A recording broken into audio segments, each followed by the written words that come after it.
आज गौशाला में बुलाया, इसलिए तो आपका धन्यवाद।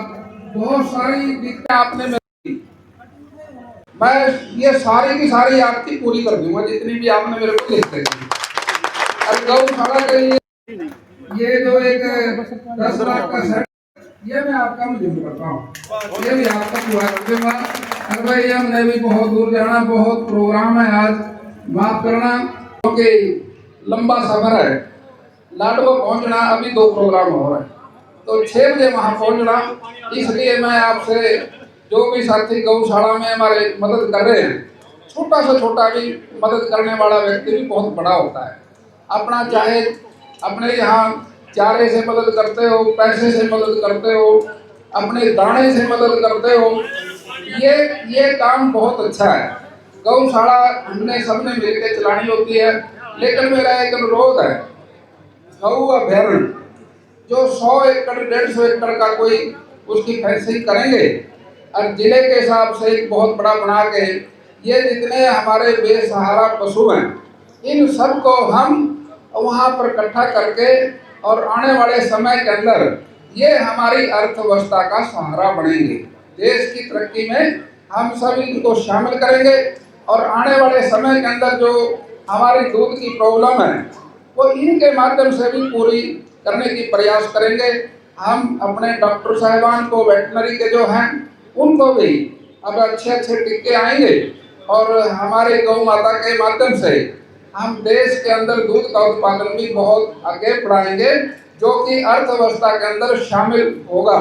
हमारे देश के प्रधानमंत्री जी अब एक बात पे विचार करते हैं, हमारा हर नागरिक वैश्वीकरण की तरफ भी बढ़ना चाहिए, हर व्यक्ति ने काम करना चाहिए, क्योंकि अभी हमारे देश की अर्थव्यवस्था 5वें नंबर पे है, हमने इसको 3रे नंबर पे लेके आना, वो हमने सबका सहयोग चाहिए। और हमारे प्रदेश के मुख्यमंत्री नायब सैनी जी, वो एक साधारण परिवार से आए हैं और मैं समझता हूँ कि वो सबकी समस्याओं को सुनते हैं और गौशाला के लिए उनका बहुत इंटरेस्ट भी है। उन्होंने 51 सेट मंजूर किए हैं इस बार, और आने वाले समय में जैसे जैसे डिमांड आएगी और उनका भी हम पूरा काम करेंगे। और साथियों, मैं क्षमा चाहूँगा आपसे, गौशाला के लिए कहीं भी हो पूरे प्रदेश में कोई भी काम होगा, हमारी सरकार उसमें बढ़ चढ़ कर हिस्सा लेगी। लेकिन एक कृषि मंत्री होने के नाते से मैं आपसे एक अनुरोध करता हूँ, हमने सेब के एरिए में सेब को खत्म करना, पर्यावरण को बचा के रखना, और हम समझते हैं भाई हमारा जो सिस्टम है खेती बाड़ी का, उसमें कोई आग ना लगाए खेत में, क्योंकि आग लगने से हमारे जितने भी जीव जंतु हैं खेत में, जो हमारी प्रोडक्शन को बढ़ाते हैं, वो जाते हैं। और हम समझते हैं भाई देशी गाय के जरिए से हम अपना खेत का भी जो प्रकृति खेती है उसकी तरफ देश को जरूरत है, क्योंकि हम 3 तरह की खेती करते हैं।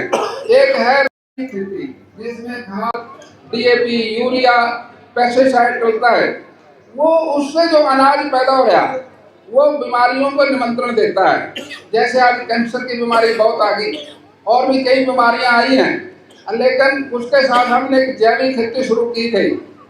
जैविक खेती के अंदर ये गोबर से केंचुए लेके उसमें खाद बनाते हैं।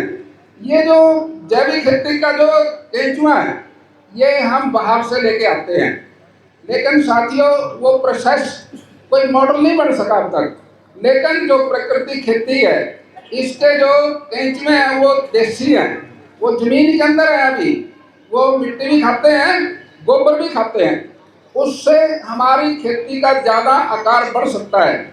हमारे यहाँ खेती के अंदर पशुपालन है, मच्छी पालन है, और ये हमारे साग सब्जी बागवानी का क्षेत्र बहुत है। अब मैं समझता हूँ भाई मच्छी पालन जो है हमारा, इसमें जो सेम का एरिया है उसमें नमकीन पानी है, और झींगा मछली के लिए ये नमकीन पानी वरदान है। हम कोशिश करेंगे उस क्षेत्र के अंदर तालाब बनाने की, ताकि किसानों की आमदन बढ़ सके। आज दुनिया के अंदर धान का क्षेत्र जो है, चावल का, वो सबसे ज़्यादा है विश्व के अंदर, हिंदुस्तान के अंदर भी। गेहूं का भी एरिया बहुत है, लेकिन अगर हम बारीकी से देखें जो मच्छी पालन है वो सबसे ज़्यादा हैं। बड़े बड़े समुद्र हैं, तालाब हैं।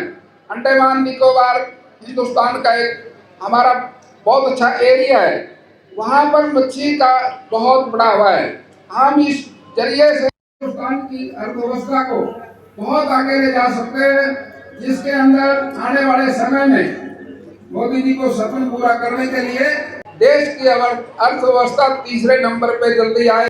इसके लिए कृषि क्षेत्र का जो एक एक कार्य है वो वैश्विक तरीके से हमने करने की जरूरत पड़ेगी। हम सब भाई उसके अंदर हिस्सा ले। और ये जो आज आपने गौशाला में, श्याम गौशाला के अंदर आपने जो ये फंक्शन किया है, ऐसे ऐसे फंक्शन आप हर साल करते हो, इससे एक लेखा जोखा जरूर होना चाहिए भाई हमारी गौशाला का कितना सुधार होया, कितना हम इसमें आगे करेंगे, ये भी इसमें आना चाहिए। कोई पैसे की कमी हो गई, हमारा समाज इसको पूरी करता है, सरकार आपके साथ है। सरकार के सामने आपने एक प्रोजेक्ट रखा था इसका सेट का, वो सरकार करेगी। इसके अलावा भी कोई जरूरत पड़ेगी, सरकार आपको पीछा नहीं दिखाएगी, आपके साथ रहेगी। आप सभी भाई मिलकर गौ सेवा के अंदर बढ़ चढ़ कर हिस्सा लें। और आपने जो आज का फंक्शन किया, इसके लिए आपका बहुत बहुत धन्यवाद। जय हिंद, जय भारत। आपने मेरी बात सुनी।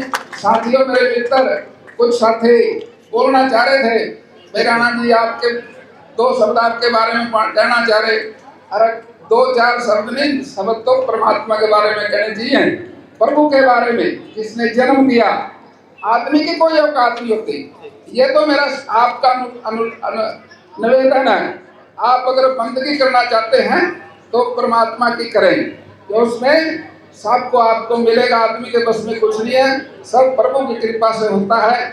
और आज जब गौशाला में आने का मौका मिला, ये भी परमात्मा की कृपा से ऐसा अवसर आया। आप भाइयों का सबका बहुत बहुत धन्यवाद। जय हिंद, जय भारत।